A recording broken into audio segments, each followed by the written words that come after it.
गोवर्धन थोड़ा कंजूस किस्म का लड़का है। सुबह सुबह राशन लेने दुकान पर जाता है। गोवर्धन के लिए यह राशन बहुत जरूरी है। सोसाइटी के लोग उसे पसंद करते हैं क्योंकि वो हर काम में परफेक्ट है। जैसे ही उसका नंबर आता है वो एक साथ कई आधार कार्ड थमा देता है। ये देख कर्मचारी को शक होता है कि कहीं वो राशन ब्लैक में तो नहीं बेचता। इस पर गोवर्धन गुस्से में कहता है कि आपको क्या मालूम, मेरे घर में कितनी परेशानी है और महीने भर में कितना राशन लगता है। फिर वो ढेर सारा राशन लेकर घर पहुँचता है जहाँ भाभी बच्चों के लिए डोसा बना रही होती है। गोवर्धन उन्हें समझाता है कि इतना बटर मत यूज करो और खुद डोसा बनाता है जो पापड़ से भी पतला निकलता है। भाभी खड़े खड़े फूंक मारकर बच्चों को खिला देती हैं। इसके बाद बड़ी भाभी अपने बच्चे पर चिल्ला रही होती है क्योंकि उसे नए जूते चाहिए। गोवर्धन बीच में बोल पड़ता है कि किसी और का गुस्सा बच्चों पर मत निकालो। दरअसल उसके बड़े भाई हर रात शराब पीकर आते हैं और कुछ काम नहीं करते और घर की पूरी जिम्मेदारी गोवर्धन के कंधों पर है। इसी वजह से वो पैसे बचाकर रखता है और लोगों को कंजूस लगता है। सच तो ये है कि जब सिर पर घर का बोझ होता है तो इंसान मजबूर होकर हर खर्च सोच समझ कर करता है।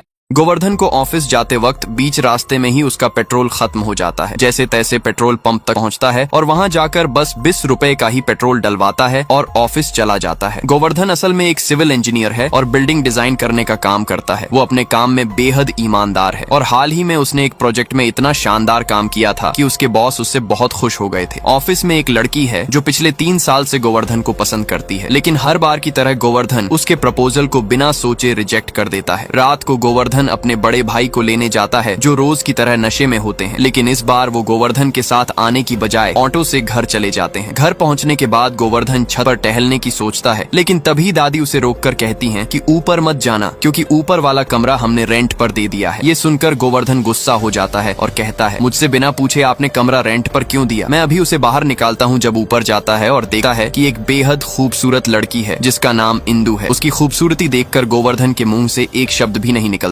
एक रात बच्चे जोर जोर से शोर मचाने लगते हैं क्योंकि उन्हें बिरयानी खानी थी, लेकिन गोवर्धन का रूल था कि महीने के एंड में ही बिरयानी खाई जाएगी। लेकिन इंदु बार बार ऑनलाइन कुछ न कुछ खाने का ऑर्डर कर रही थी, जिसको देखकर बच्चों को भी खाने का मन करने लगा। अगली सुबह इंदु ने फिर से कुछ अच्छा सा मंगवा लिया जिससे बच्चे फिर से रोने लगे। ये देखकर गोवर्धन को गुस्सा आ गया और वो सीधे इंदु के पास जाकर बोला, अगर तुम्हें इतना ही खाने का शौक है तो बाहर जाकर खा लो। इस पर इंदु ने कहा कि उसे खाना बनाना नहीं आता, तुम कहो तो बच्चों के लिए भी मंगा दूं। लेकिन गोवर्धन ने साफ मना कर दिया और कहा, बच्चे वही खाएंगे जो मैं खिलाता हूँ। कुछ दिन बाद गोवर्धन अपने बॉस के साथ मॉल गया था। वहाँ उसने अपनी फैमिली को इंदु के साथ मजे करते हुए देखा। गोवर्धन गुस्से में घर के बाहर उनका इंतजार करने लगा। जैसे ही सब घर पहुँचे तो गोवर्धन ने पूरे परिवार को सुनाते हुए इंदु के बारे में उल्टी सीधी बातें करने लगा जो इंदु बाहर खड़ी सुन रही थी। ये सब सुनकर इंदु को बहुत बुरा लगा और वो गुस्से में चली गई। अगले दिन सुबह गोवर्धन ने उसे मनाने की कोशिश की, कॉफी बनाकर दी, मदद करने की कोशिश की, लेकिन इंदु ने उसकी एक भी बात नहीं सुनी।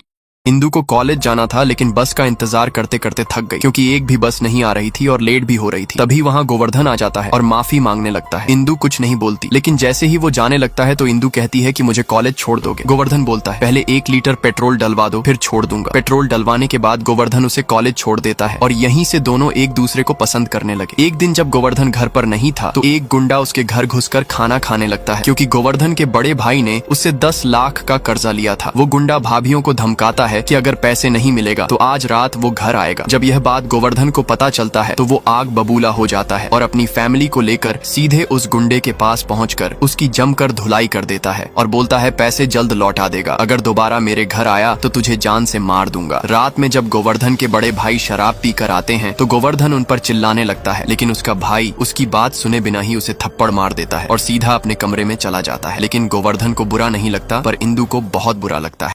गोवर्धन जब छत पर उदास बैठा था तभी इंदु उसके पास आती है और उसे 10 लाख रुपए देकर कहती है, ये पैसे उस गुंडे को जाकर दे दो। गोवर्धन पहले तो मना करता है, लेकिन इंदु कहती है, जब पैसे होंगे तब लौटा देना। इसी बहाने दोनों की नजदीकियां बढ़ने लगी और धीरे धीरे वे एक दूसरे को पसंद करने लगे। यहाँ तक कि एक दिन उनके बीच एक किस भी हो गई। उस पल में गोवर्धन को लगा कि उसकी जिंदगी की सारी खुशियां अब पूरी हो चुकी हैं और उसे अपना सच्चा साथी मिल गया है। लेकिन किस्मत को कुछ और ही मंजूर था। एक दिन गोवर्धन जब इंदु के स्वागत के लिए डेकोरेट कर रहा था तभी एक आदमी इंदु का किताब देने आता है। जब गोवर्धन उस किताब को पढ़ता है तो उसका होश ही उड़ जाता है। किताब में उसकी फैमिली की गरीबी और लाचारी का पूरा सच लिखा हुआ था, वो सच जिसे उसने दुनिया से छुपा कर रखा था। ये देखकर उसका खून खौलने लगा और बुरी तरह से टूट गया। गुस्से से तिलमिलाया गोवर्धन सीधे इंदु के कॉलेज पहुंचा और सबके सामने इंदु को थप्पड़ मार देता है। सब लोग देखकर हैरान रह गए। गोवर्धन ने उसे उल्टी सीधी बातें सुनाई और वहां से चला गया। उसके दिल को सबसे ज्यादा चोट इस बात की लगी कि जिस इंसान को उसने अपना समझा वही उसका इस्तेमाल कर रहा था। गोवर्धन अब बिंदु से बदला लेने के लिए ठान लेता है।